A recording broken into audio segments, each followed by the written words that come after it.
ഇതിനകത്തെ കടുത്ത അനീതിയാണ്, ഇരട്ട നീതിയാണ് നടപ്പിലാവുന്നത്. ഞാനിപ്പോ അവിടെ ആ പ്രവർത്തകരെ കണ്ടപ്പോ അവർക്ക് ഗുരുതരമായ പരിക്കാണ്. ഒരാളുടെ 2 ഷോൾഡറും ഇറങ്ങിയിരിക്കുക, ഇടിക്കട്ട വെച്ച് ഇടിച്ചതിന്റെ പാട് ശരീരം മുഴുവൻ കല്ലിച്ച് കിടക്കുക, ശരീരം വീങ്ങി കിടക്കുക, തലയിൽ സ്റ്റിച്ച് ഉണ്ട്, ഒരാളുടെ കയ്യിന് ഫ്രാക്ചർ ഉണ്ട്. അപ്പോൾ ഗുരുതരമായി പരിക്കേറ്റ ആളുകളെ ആശുപത്രിയിൽ മതിയായ ചികിത്സ കൊടുക്കാതെ അവിടുന്ന് പൊളിറ്റിക്കൽ ഇന്റർഫിയറൻസ് വെച്ച് ബോധപൂർവം ഡിസ്ചാർജ് നിർബന്ധിച്ച് എഴുതി മേടിപ്പിച്ചിട്ട് അവരെ പെട്ടെന്ന് റിമാൻഡ് ചെയ്യുക എന്ന ഈ ആവേശം തിടുക്കമൊന്നും ഇതേ കേസിൽ ഇതേ വകുപ്പുകൾ ചുമത്തപ്പെട്ട അപ്പുറത്തുള്ള ആളുകൾക്കെതിരെ ഇല്ല.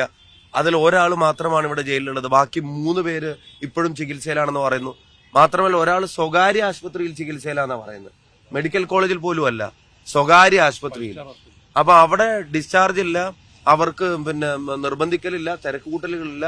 അവിടെ സാവധാനം ആശുപത്രിയിൽ കഴിയാവുന്നിടത്തോളം കഴിഞ്ഞിട്ട് മെല്ലെയൊക്കെ പോയാൽ മതി, ജാമ്യം കിട്ടുന്നവരെ അവിടെയൊക്കെ കിടത്താന്നുള്ള ആറ്റിറ്റ്യൂഡാണോ എന്നുള്ളത് സംശയിക്കേണ്ടിയിരിക്കുന്നു.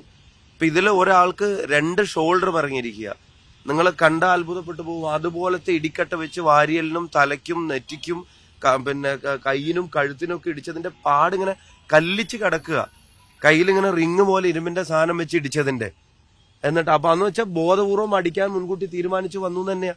എന്നിട്ട് അവർക്ക് ചികിത്സ നിഷേധിക്കുന്നു എന്ന് മാത്രമല്ല, അവരെ നിർബന്ധിച്ച് ഡിസ്ചാർജ് ചെയ്യിപ്പിച്ചിട്ട് എത്രയും പെട്ടെന്ന് ജയിലിലെത്തിക്കാനുള്ള തിടുക്കം കാണിച്ച സംവിധാനങ്ങൾ ഇതേ കേസിൽ ഇതേ വകുപ്പിൽ പ്രതി ചേർക്കപ്പെട്ടിട്ടുള്ള അപ്പുറത്തുള്ള ആളുകൾക്ക് ഇപ്പോഴും അവരെ ആശുപത്രിയിൽ തന്നെ തുടരാൻ അനുവദിക്കുക.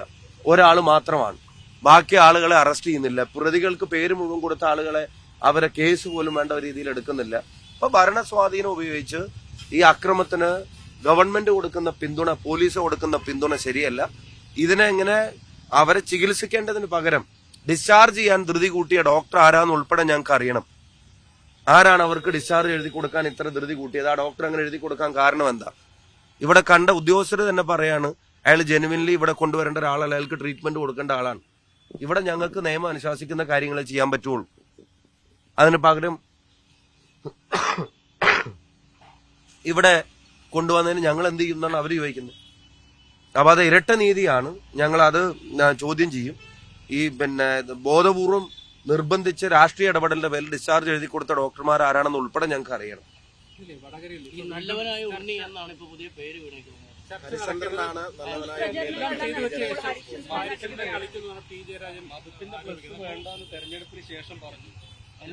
ആണോ? നിങ്ങളുടെ അഭിപ്രായം എന്താ? ഞാൻ എപ്പോഴാ അത് പറഞ്ഞു? നിങ്ങളോടൊക്കെ ഞാൻ എപ്പോഴാ അത് പറഞ്ഞു? അല്ല, ഞാൻ എപ്പോഴാ നിങ്ങളോടത് പറഞ്ഞു? നിങ്ങളൊന്ന് പറഞ്ഞു. ഇതിന്റെയൊക്കെ ലക്ഷ്യം എന്താണെന്നുള്ള ഇപ്പൊ എല്ലാവർക്കും വളരെ കൃത്യമായിട്ട് അറിയാം. അവരൊരായിരം തവണ ശ്രമിച്ചാലും ആ ചാപ്പ എന്റെ പുറത്ത് വീഴില്ല. അതിന് കിണഞ്ഞ് ശ്രമിക്കുന്നതിന്റെ പിന്നിലെ മറ്റേ കാരണം എന്താ?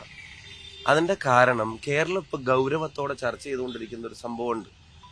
LDFന്റെ കൺവീനർ BJPയുടെ പ്രഭാരിയുമായി ചർച്ച നടത്തിയിരിക്കുന്നു.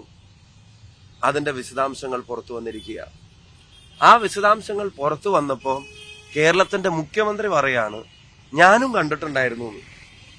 ഞാൻ ബഹുമാനപ്പെട്ട മാധ്യമപ്രവർത്തകരോട് കാര്യം ചോദിച്ചോട്ടെ, നിങ്ങൾ ആരെങ്കിലും അറിഞ്ഞിരുന്നോ ആ BJP പ്രഭാരിയും കേരളത്തിന്റെ മുഖ്യമന്ത്രിയും തമ്മിൽ നടത്തിയിരുന്ന കൂടിക്കാഴ്ച? നിങ്ങൾ ആരെങ്കിലും അറിഞ്ഞിരുന്നോ? അദ്ദേഹം പറയുന്നതിന് മുമ്പ് അറിഞ്ഞിരുന്നോ? കേരളത്തിലെ ഏതെങ്കിലും ഒരു മാധ്യമ പ്രവർത്തകൻ അറിഞ്ഞോ? ദാറ്റ് മീൻസ് അതൊരു രഹസ്യ കൂടിക്കാഴ്ചയാണ് എന്ന് വെച്ചാൽ പ്ലാൻ ചെയ്ത് രഹസ്യമായി കാണാമെന്ന് 2 കക്ഷികളും തമ്മിൽ അംഗീകരിച്ച് കണ്ട കൂടിക്കാഴ്ചയാ. എന്തിനാണ് BJPയുടെ പ്രഭാരിയുമായിട്ട് കേരളത്തിന്റെ മുഖ്യമന്ത്രി തെരഞ്ഞെടുപ്പിന്റെ ആദ്യഘട്ടം അല്ലെങ്കിൽ അടുത്തെത്തി നിൽക്കുമ്പോൾ കൂടിക്കാഴ്ച നടത്തിയത്? അതിന് കൃത്യമായിട്ട് ഉത്തരവുണ്ടോ? എന്തിനായിരുന്നു ആ കൂടിക്കാഴ്ചക്ക് ഇത്ര രഹസ്യ സ്വഭാവം? കേരളത്തിൽ ഒരു മാധ്യമ പ്രവർത്തകൻ പോലും അറിയാതെ, കേരളത്തിൽ വേറൊരു മനുഷ്യക്കുഞ്ഞ് അറിയാത്ത തരത്തിൽ ആ കൂടിക്കാഴ്ച അറേഞ്ച് ചെയ്തത് എന്തിനായിരുന്നു? തുടങ്ങിയ സീരിയസ് ആയിട്ടുള്ള ക്വസ്റ്റ്യൻസ് ഇവിടെ നിലനിൽക്കുമ്പോൾ അതിന് കൃത്യമായിട്ട് ഉത്തരം പറയാൻ പറ്റാത്തവര് എന്റെ മേലെ വർഗീയ ചാപ്പ അടിച്ചത് കൊണ്ട് വാർത്തയിലെ ഇടോ കേരളത്തിലെ ജനങ്ങളുടെ ചോദ്യമോ അവസാനിക്കില്ല എന്നുള്ളത് അവർ തിരിച്ചറിയണം. എന്നെ പറ്റി പറഞ്ഞ എല്ലാ കാര്യങ്ങൾക്കും കൃത്യമായിട്ടുള്ള മറുപടി ഞാൻ പറഞ്ഞിട്ടുണ്ട്.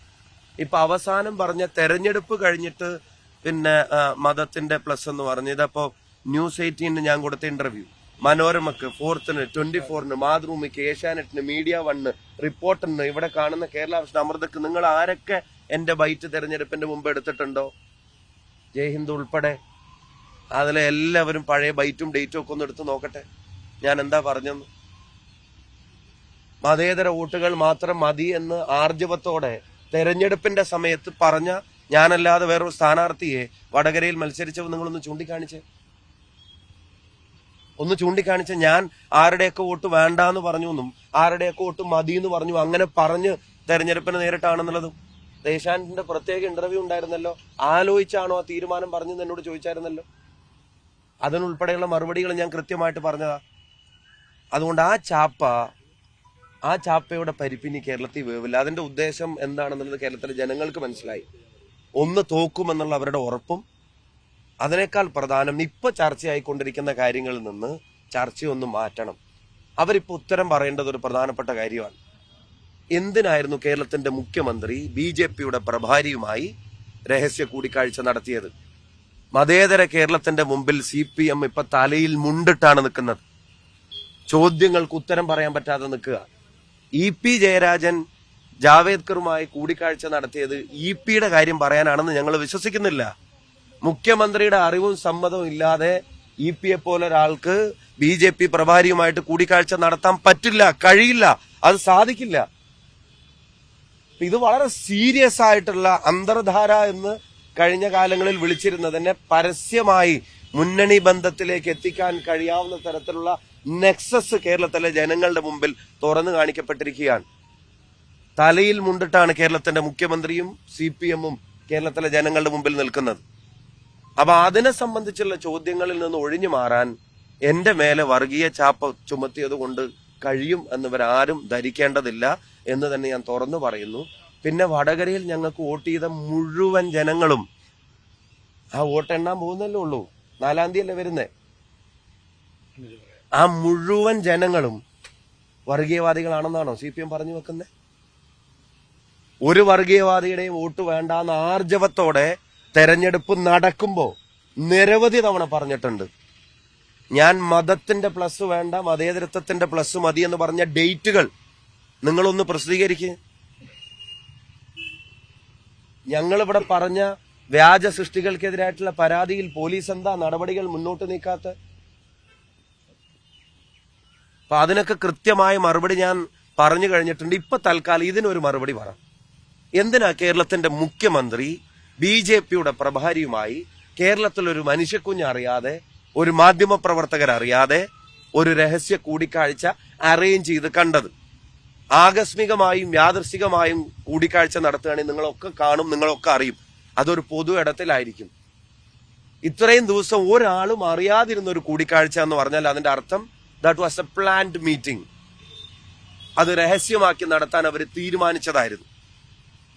കടക്ക് പുറത്തുനിന്ന് പോലും നിങ്ങളോട് പറയേണ്ട സാഹചര്യം ഉണ്ടാക്കാതെ അത്ര അതീവ രഹസ്യമായിട്ട് അവരെന്തിനാ കൂടിക്കാഴ്ച നടത്തിയത്? അതിന് ഉത്തരം പറയണം. ആ തലയിലിട്ട മുണ്ടൊന്ന് മാറ്റിയിട്ട് അതിനൊരു മറുപടി പറയട്ടെ. എന്നിട്ട് എന്റെ വർഗീയ ചാപ്പക്ക് വടകരയിലെ ജനങ്ങളും മറുപടി നൽകും, ഞങ്ങളും സമയാസമയങ്ങളിൽ നൽകിക്കൊണ്ടിരുന്നിട്ടുണ്ട്. ഇനിയും പറയേണ്ടപ്പോ പറയും. ഇപ്പോ ഇതിനൊരു മറുപടി വേണം.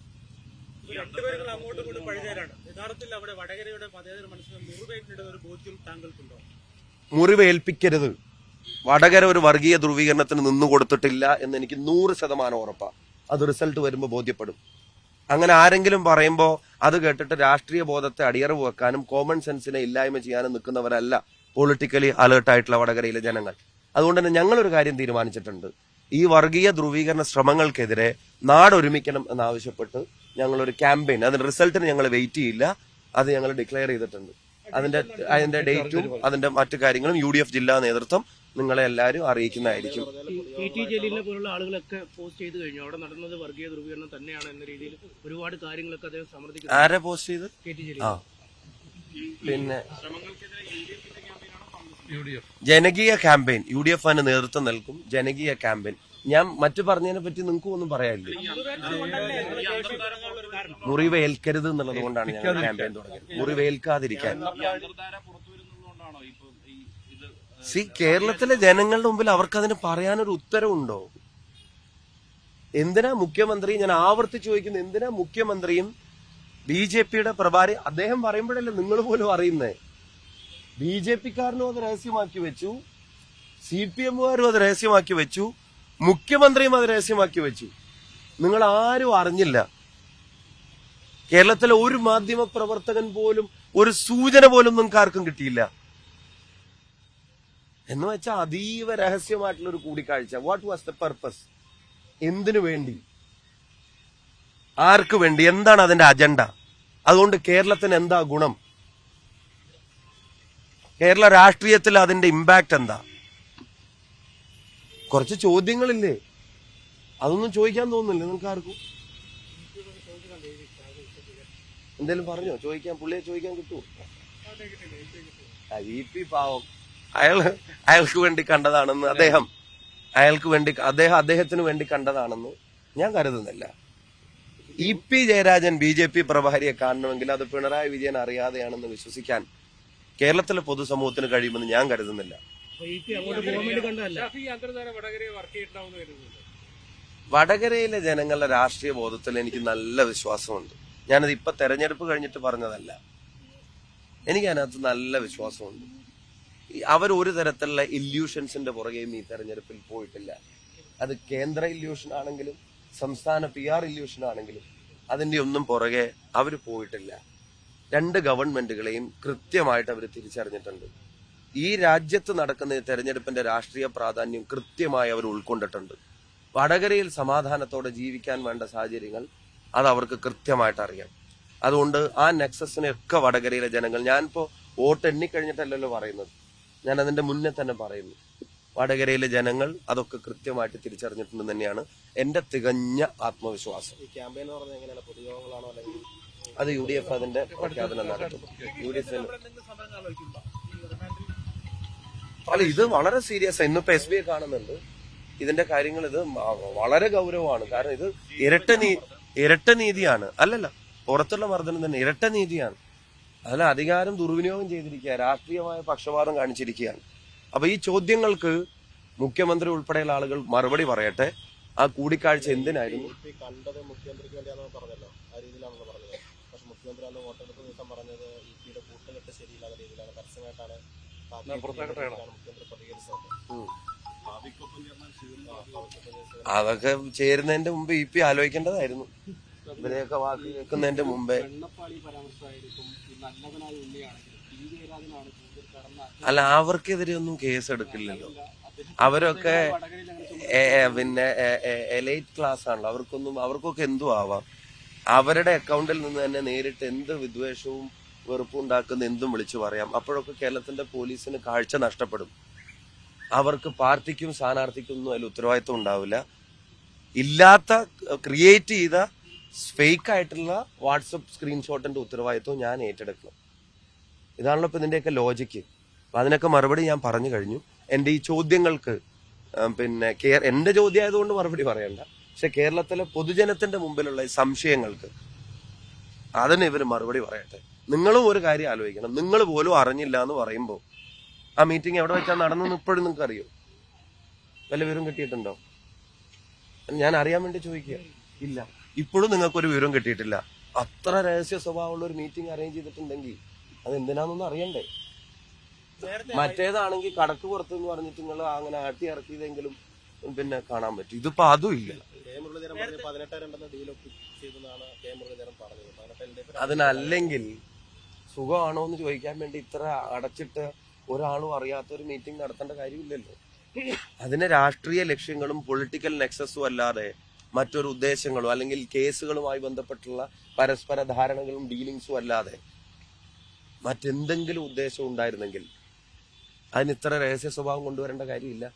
ഇനി ഇതിപ്പോ വല്ല UDF കൺവീനറൊക്കെ ആയിരുന്നു കണ്ടിരുന്നെങ്കിൽ ഇപ്പൊ കേരളം കീഴ്മേൽ പറഞ്ഞിട്ടുണ്ടാവുമായിരുന്നില്ലേ?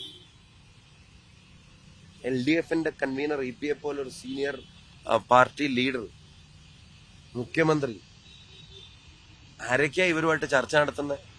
അതാ ഞാൻ പറഞ്ഞത്, രാഷ്ട്രീയ കേരളത്തിന്റെ മുമ്പിൽ, മതേതര രാഷ്ട്രീയ കേരളത്തിന്റെ മുമ്പിൽ തലയിൽ മുണ്ടിട്ടിട്ടാണ് ഇപ്പൊ CPM നിൽക്കുന്നത്.